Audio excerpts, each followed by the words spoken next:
Hello. So, I am doing this video because, so I did my last video and I felt like I didn't get everything out that I wanted to say. So I did a second video, that same day later on in the night, and it was like 30 minutes long. And then I was like, it's 30 minutes long and it's like not as good as the first video. And so me and my husband watched the first video together, and I told him, like, after it was done, I said, I still don't feel like I got really what I wanted to say. Should I try again? And he was like, no, just post it. And he said, you don't have to just post one video on this topic. You can post several. And so I did. I just posted it.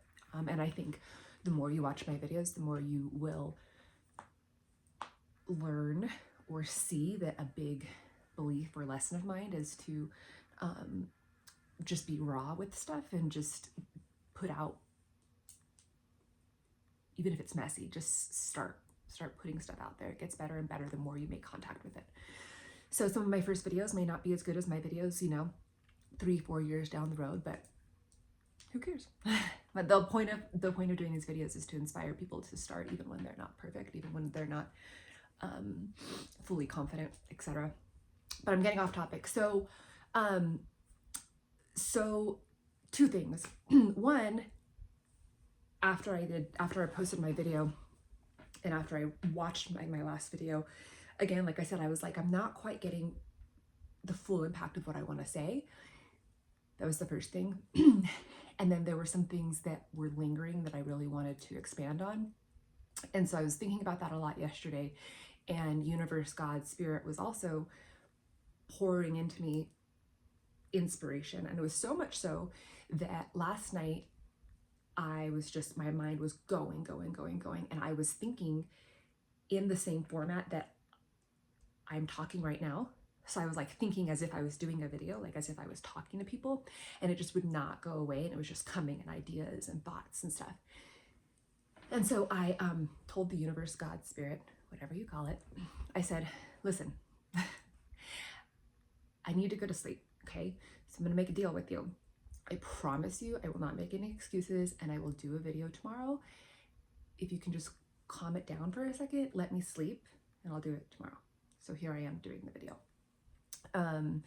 So the first thing that I feel like I didn't get across in my first video was two things. One, the full horror of the event, the full evilness of the event. And second, the full magical, miraculous, loving, good result that has, not good, because I don't want to imply that it was a good thing, but the divine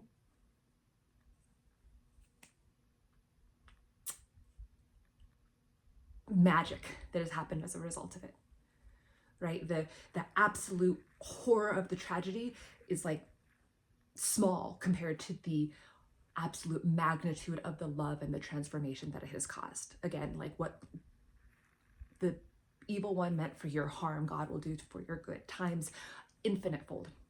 So the reason why, and I started thinking about this, I was like, I watched so many videos, and then I did a video on my own, and none of them fully capture either one of these ideas. None of them really fully capture the horror, the evil incarnate that we saw, that's it, the evil incarnate that we saw, and none of them fully capture the magnitude of the message and the love and that has radiated from it.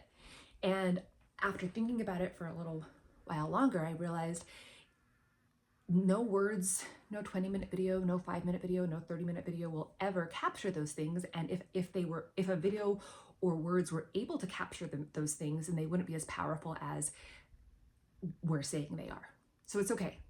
It's okay that I can't fully capture it. I can't fully explain it. That's the first thing.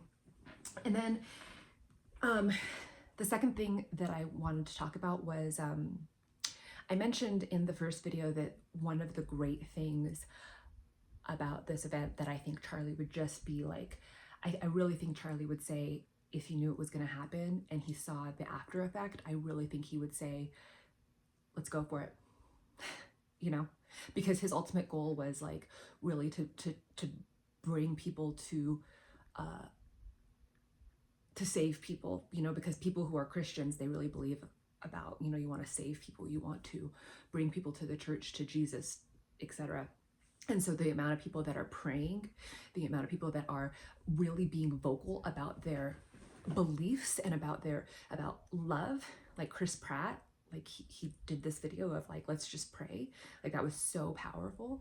And sometimes I get so mad at celebrities because I'm like, why don't you speak up? You have this ultimate platform to speak up. And why don't I speak up? You know, again, that celebrity Chris Pratt may affect 1 million people, but I may affect 5 who don't listen to Chris Pratt, right? Whatever. So, where was I going with this? Oh, so I really think that, like I said, like if Charlie Kirk were to see what's happening, the amount of, you know, prayer and love and people really just the shifts in heart and mind that is happening, I think he would say, let's do it. And yes, are there, you know,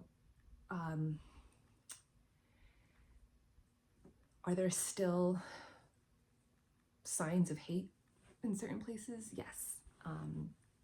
But that's not what this video is about. Anyways, so I started thinking like saying that is going to deter people from, I think, the message. Like saying that, oh, he's inspiring people to go to church, he's inspiring people to pray, he's inspiring people to follow Jesus. And the reason I say that is because there's so much connotation, there's so much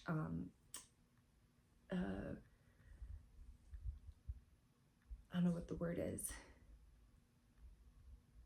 Like we have so many examples of where people who believe in the Bible or people who go to church don't do good things, right? And so then we immediately get turned off by that idea, right? So I can just see people, and I maybe used to be one of them, I could see people saying like, this is not necessarily a good thing.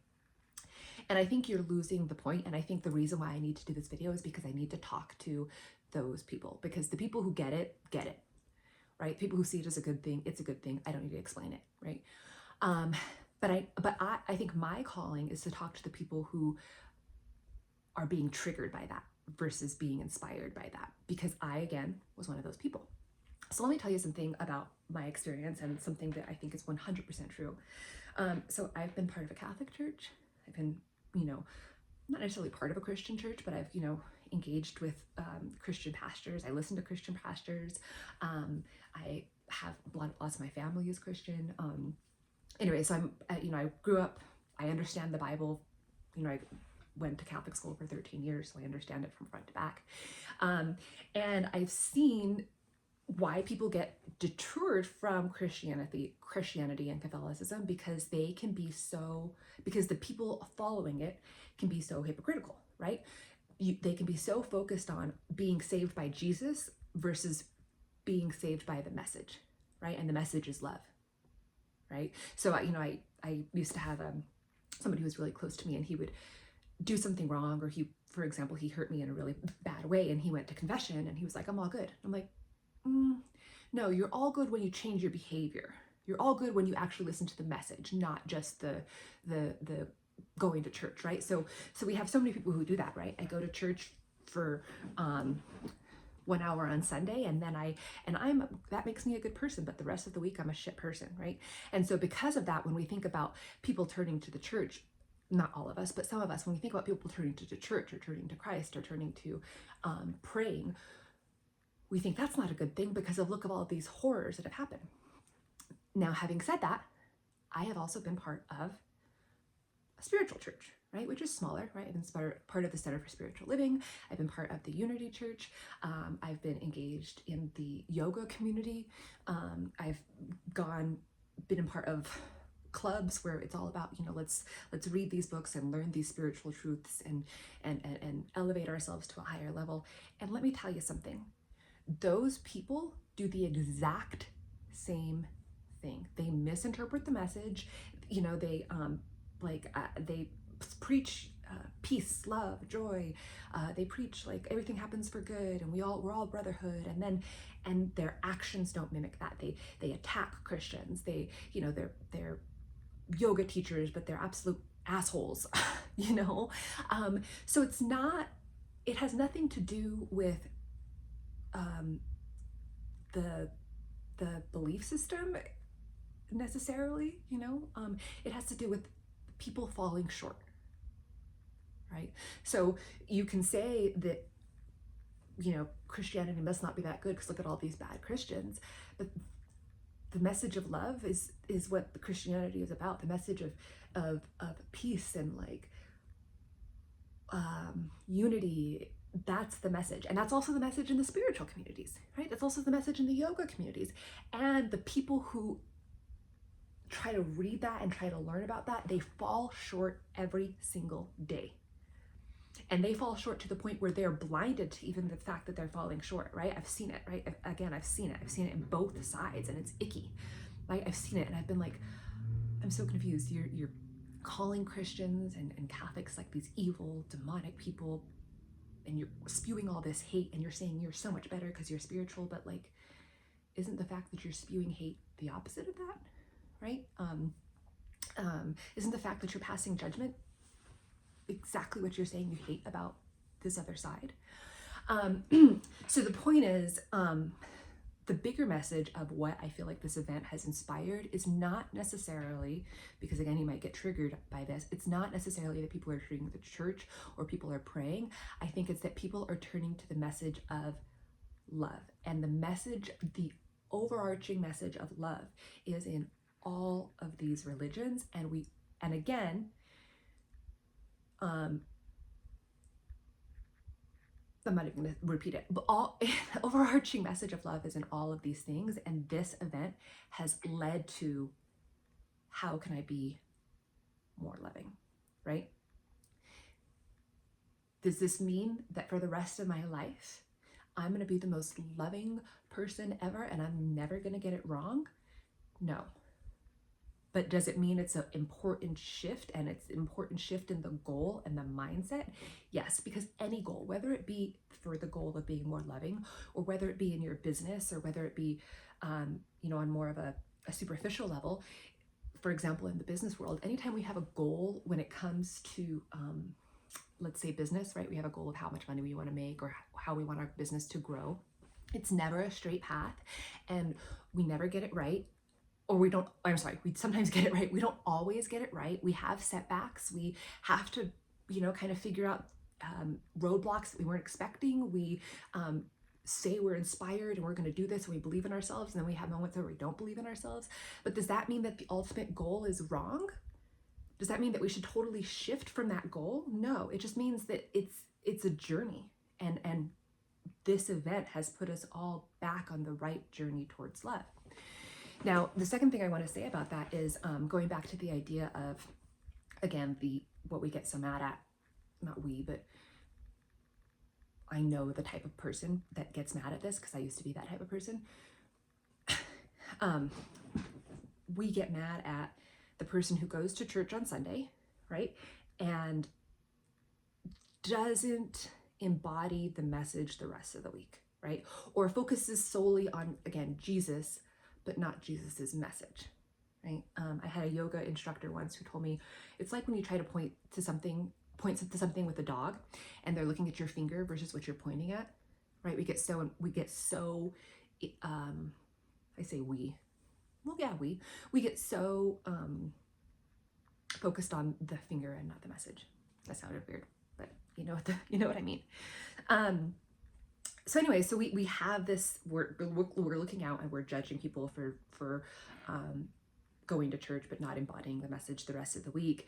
And I think for me, what this event has made me remember, or what I need to make sure to be careful of, is that, let me back up a little bit.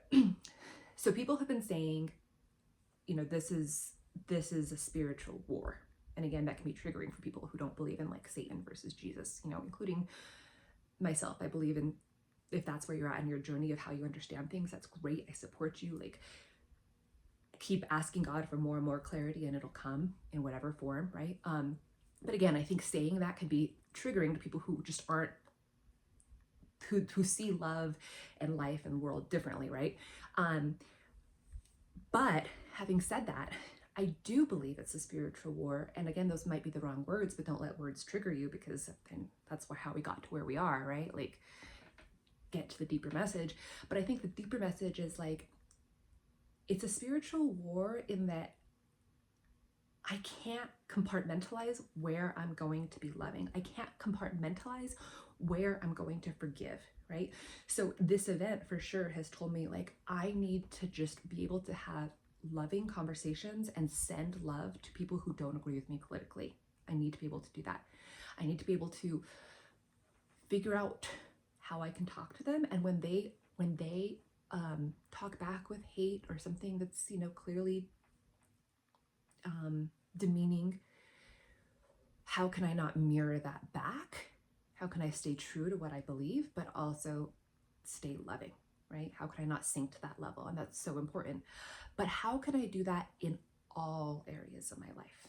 Okay, so again, I know I keep looking over here versus here. It's because I can see myself here, but the camera's there. So that's what happens when you first start doing YouTube videos, right? You're not the big old professional with the awesome camera, but that's okay. Anyway, so I know for sure I have to do that in the political world, but now how do I do it in every situation? How do I not become the person that I judge, aka the person who goes to church on Sunday, but the rest of the week doesn't do the message, right? How do I become the person that in every situation I choose love? Because the amount of times during the day that we can choose hate or we can choose anger is limitless. And let me give you an example. So I'm thinking about all this stuff last night about being loving, about like, I have to consciously choose to bring love into every situation. And I get a text this morning for work related, and I'm like, oh, stupid, dumb person, right? Maybe we can use some cuss words, right? And then I had to like, whoa, or I even had, and when I said stupid, I had this morally superior, this I'm better than them idea. And I had to shift that right away. I had to say, stop, right? Like, the message of Charlie was love. And it's not just love in the political world. It's not just love in church. It's love in every situation. Because if God is real, God is not only here. He, she, it, again, don't get triggered by words, is everywhere. So I think, again, that's the spiritual war, right? It's whether you see it as, Jesus versus Satan, which sometimes I think that we can blame Satan for our actions rather than taking personal accountability, but that's another video. But either way, it's a spiritual war in terms of like, every second of every day, I am being asked to choose between love and hate, love and fear, and I have to constantly choose love. And how that shows up is going to be different in every situation. And so I think it's so important to constantly ask yourself, how can I be the most loving, highest version of myself in this situation?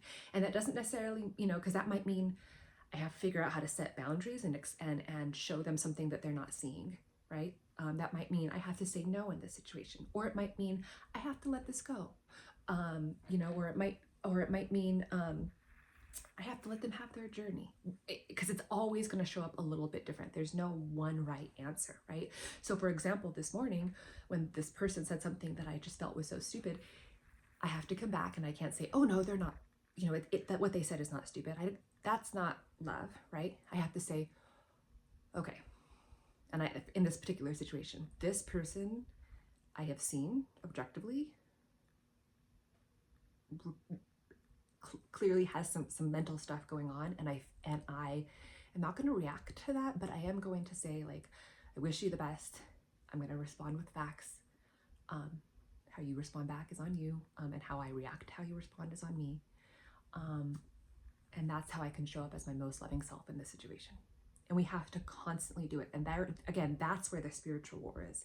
That's what this has shown us. And I mentioned in my last video,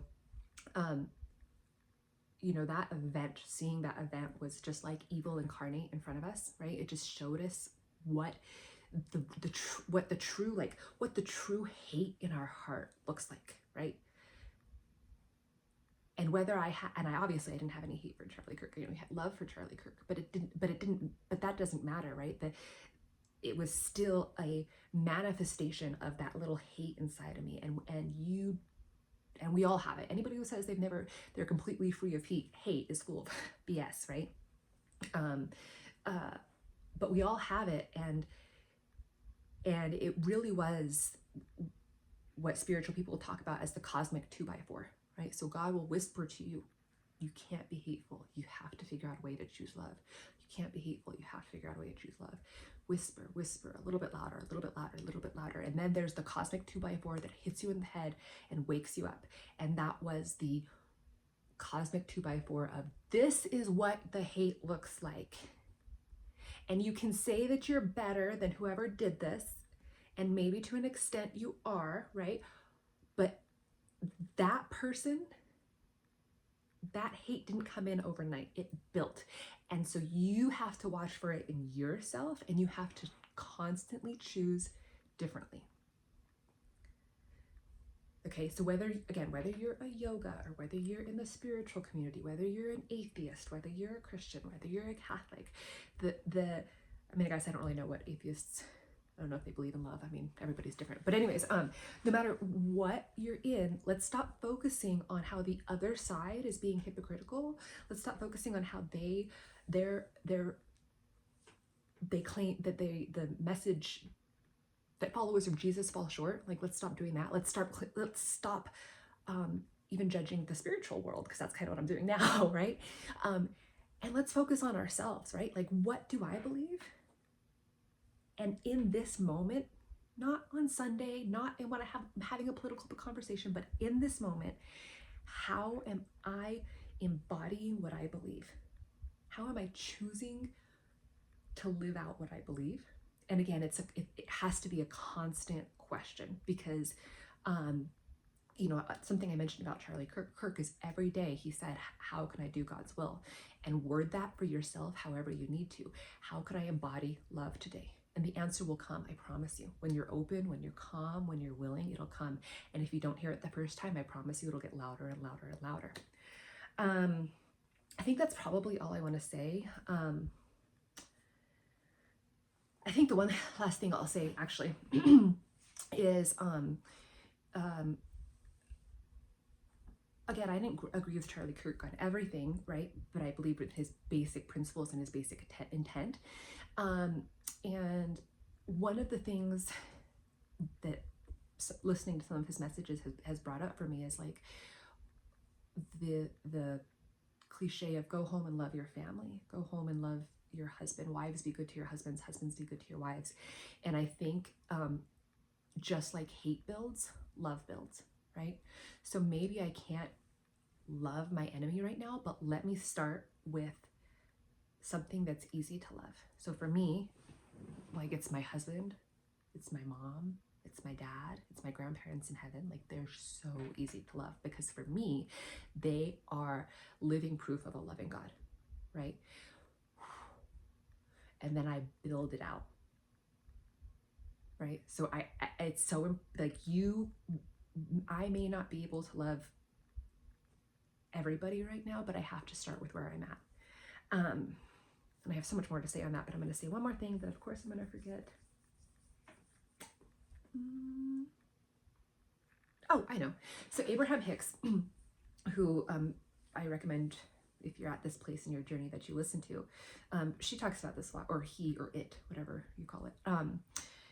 It's because if you know anything about Abraham Hicks, her name is actually Esther Hicks, and it's her husband, and they feel that this presence, which they call Abraham, speaks through them. So that's why I say he, she, it, because it's like a presence.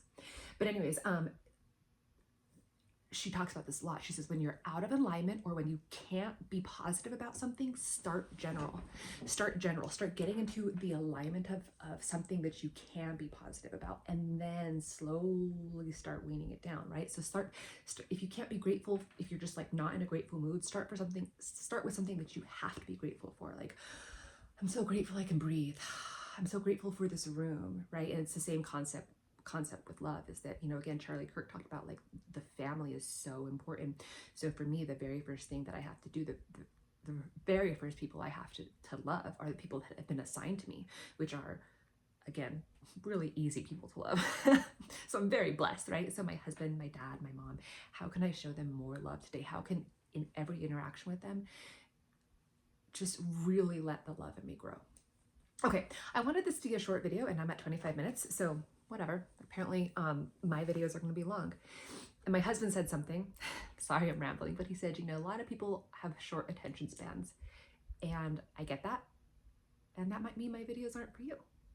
But there are also other people who watch long videos. And so my videos are for those people, and that's okay. I don't need to reach everybody. I just need to reach the people who I'm meant to reach. Okay, have a great day. Thanks.